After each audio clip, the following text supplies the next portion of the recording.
पार्थाय प्रतिबोधितां भगवता नारायणेन स्वयं. ನಮಸ್ಕಾರ. ಕಾಸ್ಮಿಕ್ ಸೊಸೈಟಿ ಯೂಟ್ಯೂಬ್ ಚಾನಲ್ಗೆ ಸ್ವಾಗತ. ಸಾಂಖ್ಯಯೋಗ ಭಗವಾನ್ ಕೃಷ್ಣ ಹೇಳ್ತಾನೆ,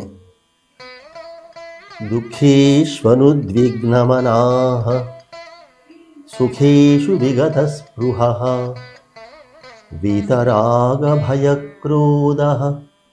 ಸ್ಥಿತಧೀರ್ಮುನಿರುಚ್ಯತೆ. ದುಃಖದ ಸಮಯದಲ್ಲಿ ಮನಸ್ಸನ್ನು ನಿಗ್ರಹಿಸಿಕೊಂಡು ಉತ್ತಮ ಸ್ಥಿತಿಯಲ್ಲಿ ಇರುವಂಥದ್ದು, ಸುಖವನ್ನು ಹುಡುಕುತ್ತಾ ಸುಖದ ಹಿಂದೆ ಬೀಳುವಂಥದ್ದು ಮತ್ತು ಮನಸ್ಸಿನ ಚಂಚಲತೆಯನ್ನು ನಿಗ್ರಹದಲ್ಲಿ ಇಡುವಂಥದ್ದು, ಸ್ಥಿರವಾದ ಮನೋಭಾವದಿಂದ ತನ್ನ ಎಲ್ಲ ಕೆಲಸಗಳನ್ನು ಸರಿಯಾದ ರೀತಿ ನಿರ್ವಹಿಸುವವನು ಸ್ಥಿತಪ್ರಜ್ಞ. ಅವನ್ನ ಮುನಿ ಅಥವಾ ಋಷಿ ಅಂತಾರೆ. ಇಲ್ಲಿ ಭಗವಾನ್ ಕೃಷ್ಣ ಹೇಳುವಂಥದ್ದು,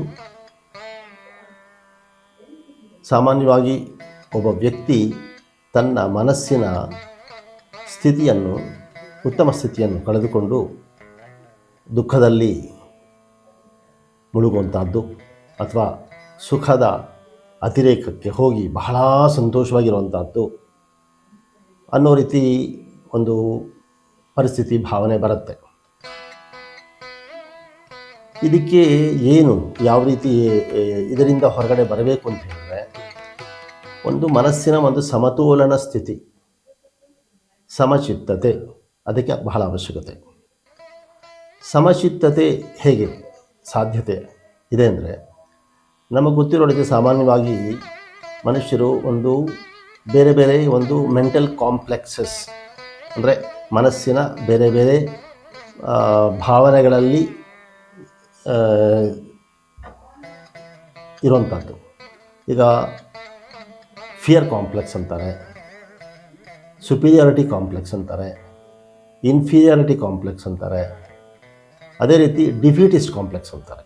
ಅಂದರೆ ನಾನು ಈ ಕೆಲಸ ಮಾಡುವಾಗ ನಾನು ಸಫಲನಾಗುವುದಕ್ಕೆ ಸಾಧ್ಯತೆ ಇಲ್ಲವೇನೋ, ಇದು ನಾನು ಒಂದು ಹೀನ ಮನೋಭಾವದಿಂದ ಇರುವಂಥ ಪರಿಸ್ಥಿತಿ ಏನೋ, ಅಥವಾ ನಾನು ಬಹಳ ಚೆನ್ನಾಗಿ, ನನಗೆ ಬಹಳಷ್ಟು ಗೊತ್ತಿದೆ, ನಾನು ಇದನ್ನು ಮೀರಿ ನಾನು ಸಾಧಿಸುವಂಥದಕ್ಕೆ ಶಕ್ತಿ ನನಗೆ ಬಹಳಷ್ಟಿದೆ ಅನ್ನೋ ಒಂದು ಭಾವನೆ. ಈ ರೀತಿ ನಾನಾ ರೀತಿ ಮನಸ್ಸಿನ ಭಾವನೆಗಳಲ್ಲಿ ಒಬ್ಬ ವ್ಯಕ್ತಿ ಬಂದಾಗ ಅವನು ತನ್ನ ಮನಸ್ಥಿತಿಯನ್ನು, ಒಂದು ಸಮಚಿತ್ತತೆಯನ್ನು ಕಳೆದುಕೊಂಡು ತಾನು ಮಾಡುವ ಕರ್ತವ್ಯದ ಬಗ್ಗೆ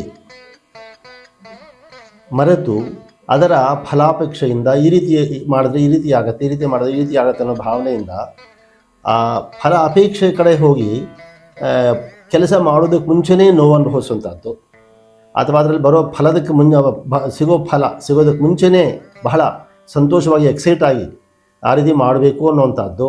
ಇನ್ನೂ ಅಲ್ಲಿ ಕೆಲಸ ಮಾಡಿಲ್ಲ, ಇನ್ನೂ ಕರ್ತವ್ಯ ನಿರ್ವಹಿಸಿಲ್ಲ, ಅದರ ಫಲನೂ ಬಂದಿಲ್ಲ, ಆದರೆ ಈ ರೀತಿ ಆದರೆ, ಆ ರೀತಿ ಆದರೆ, ಆ ರೀತಿ ಆದರೆ ಅಂತ. ಸೊ ಇದಕ್ಕೆ ಏನು ಭಗವಾನ್ ಕೃಷ್ಣ ಹೇಳುವಂಥದ್ದು ಏನಂತ ಹೇಳಿದ್ರೆ,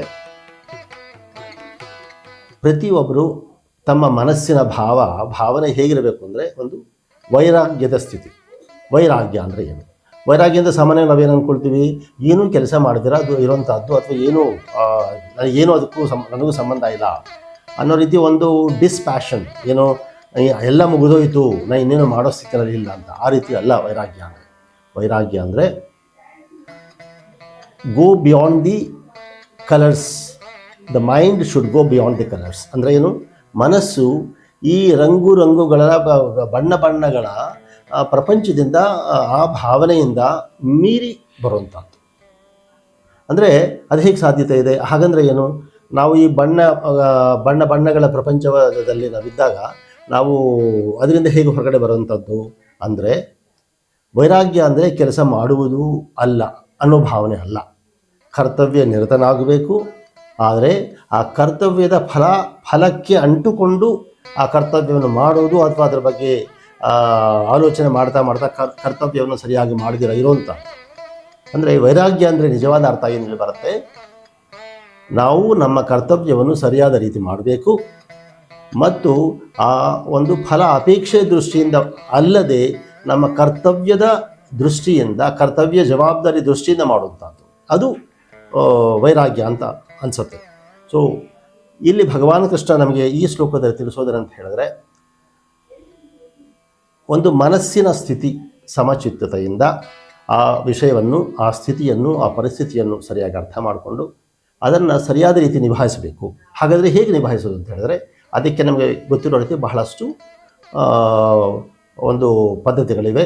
ಅದರಲ್ಲಿ ಮುಖ್ಯವಾಗಿ ಒಂದು ಸರಿಯಾದ ರೀತಿ ನಿಯಮಬದ್ಧವಾಗಿ ಯೋಗ ಆಸನಗಳು, ಪ್ರಾಣಾಯಾಮ, ಆಧ್ಯಾತ್ಮಿಕ ಧ್ಯಾನ ಸರಿಯಾದ ರೀತಿ ಮಾಡುವಂಥದ್ದು, ಮತ್ತು ಒಂದು ಉತ್ತಮ ಗುರುವಿನ ಶಿಕ್ಷಣ, ಈ ಒಂದು ಭಾವನೆಯಲ್ಲಿ ಹೋದಾಗ, ಒಂದು ಸತ್ಸಂಗದಲ್ಲಿದ್ದಾಗ ಮತ್ತು ಒಂದು ಸಮಭಾವನೆ, ಒಂದು ಒಳ್ಳೆಯ ಭಾವನೆಯಿಂದ, ಉತ್ತಮ ಭಾವನೆಯಿಂದ ನಾವು ಪ್ರತಿಯೊಂದು ವಿಷಯವನ್ನು ನೋಡಿದಾಗ, ಅದು ಬ್ರಹ್ಮ ಭಾವನೆಯಿಂದ ಆ ಕೆಲಸ ಆದಾಗ, ಆ ಗುರಿ ಸರಿಯಾಗಿದ್ದಾಗ, ನಮ್ಮ ಪ್ರಯತ್ನನೂ ಆ ಗುರಿಯ ಕಡೆ ಹೋದಾಗ ಈ ಭಾವನೆಗಳು ನಾವು ನಿಯಂತ್ರಣದಲ್ಲಿ ಇಟ್ಕೋಬಹುದು ಅನ್ನೋದು ಭಗವಾನ್ ಕೃಷ್ಣ ಅರ್ಜುನನಿಗೆ ಹೇಳುವಂಥ ಈ ಶ್ಲೋಕದ ತಾತ್ಪರ್ಯ.